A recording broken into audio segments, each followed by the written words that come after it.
নমস্কার বন্ধুরা, কেমন আছেন? আশা করি ভালো আছেন। কাকুলি কিচেন ভিলেজ স্টাইলে সবাইকে স্বাগত জানাই। আজকে আমি ডিমের কারি রান্না করব ও পটল আলু ভাজবো। রেসিপিটা তোমাদের যদি ভালো লাগে অবশ্যই একটা লাইক করো, চ্যানেলটাকে সাবস্ক্রাইব করে পাশে থেকো। দেখো এবার কী করে তৈরি করি। এখানে দেখো 5টা পটল নিয়েছি, একটা আলু নিয়েছি ভাজার জন্য, আর ডিমের মশলার জন্য আদা রসুন পেঁয়াজ নিয়েছি। এবার ভালো করে ছাড়িয়ে নেব। এখানে দেখো 3টে ডিম সিদ্ধ বসিয়ে দিয়েছি, আর এখানে কড়াইতে পটল আর আলু লঙ্কা দিয়ে ভেজে নিচ্ছি। দেখো প্রায় ভাজা হয়ে গেছে। এখানে ডিমের কারির জন্য দেখো ডিমগুলো হাফ হাফ করে কেটে নিয়েছি।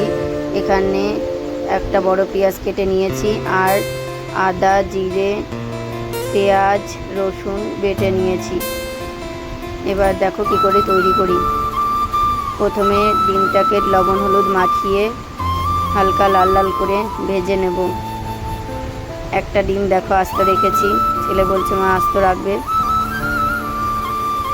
বসে গেছি রান্না করতে। দেখো ঘরের মধ্যে রান্না করছি, কারণ আলাদা আমার রান্নার জায়গা নেই।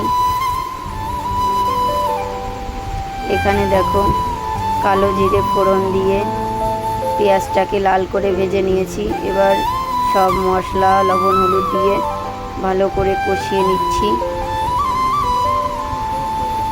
কষানো আমার হয়ে গেছে। এবার ভেজে রাখা ডিমগুলো মশলার সঙ্গে মিশিয়ে নেব।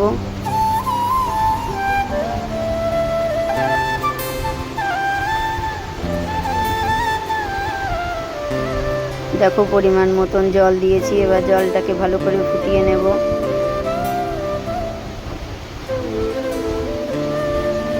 দেখো ঝোলটা অনেকটা ফুটে এসেছে। এবার গরম মশলা দিয়ে নামিয়ে নেব। তোমরা এইভাবে ডিমের কারি তৈরি করবে, খেতে খুব সুন্দর লাগে।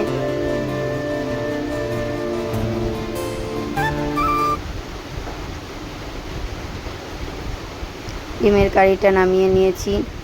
রেসিপিগুলো কেমন লাগলো, ভালো লাগলে অবশ্যই একটা লাইক করো, চ্যানেলটাকে সাবস্ক্রাইব করে পাশে থেকো সবাই।